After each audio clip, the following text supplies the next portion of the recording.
you know, I came down last year when Steve first started it up.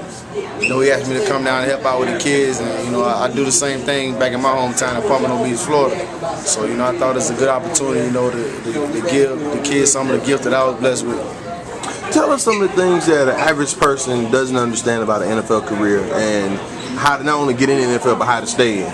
Well, it's just, I mean, one thing I can say, you know, it's a headache. It's a big headache. You know, the money's good, but it's a very unstable business to be a part of. You know, it only relies on what your body can put out for you.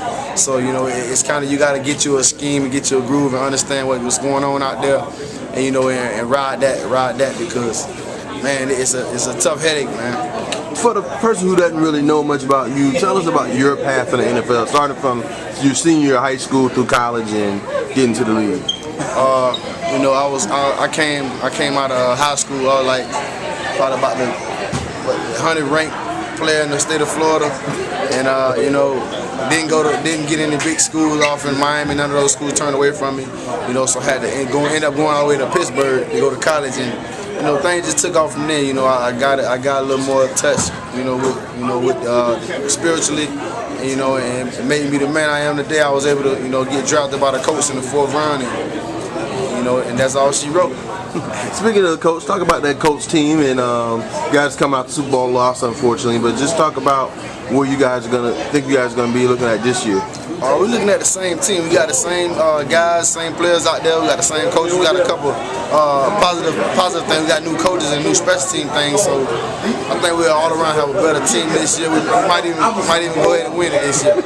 Man, talk about that Super Bowl, man. That was your first time playing in the game. Right? Let's talk about it, and you know, playing against the Saints and just the atmosphere, man. It's everything. One thing, you know, as a player, from a player point of view, it's kind of like the game. It ain't for. I mean, all the festivities that go on down there, they're not for the people that's playing in the game. I mean, because it's so easy to get overwhelmed into all that, you know, what's going on, the halftime shows, like 25 timeouts in the whole game. So, right. You know what I mean? So it's kind of hard to stay focused and realize that you're playing the game. But, you know, we didn't manage that this year, so we ended up, you know, losing the game. I mean, but that was a really great game. I mean, Drew Brees had a great performance, but you guys were right in that game. Yeah, we had you know, it was a real good game. It was a real good game. I mean, they came out, they played hard, they outplayed us, so, you know, they got what's best for that city.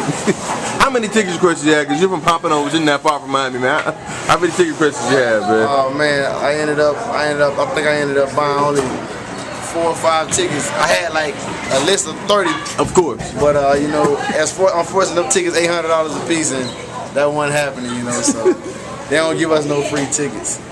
Now talk about the other thing too, like where we're seeing like a Mark Brunell and some of those guys lose their money, man. Let's talk about like how hard it is to be able to keep the money in your pocket, and so you won't end up, you know what I'm saying, with not only with the, you know, the concussions they talk about and just all the arduous, the hardness of being an NFL player and end up with a broken body and a broken pocket, man. Let's talk about how you don't end up that way.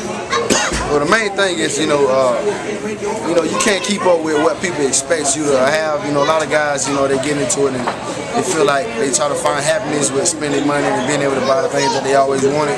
But, you know, that's not real happiness. Happiness is being comfortable, you know, settling down and finding you somewhere, you know, a family, a significant other, and, you know, sharing a life with them. You ain't supposed to be, you know, just run around spending all that money, you know.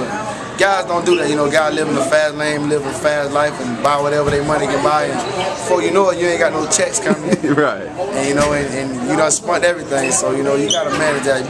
Be a slow spender.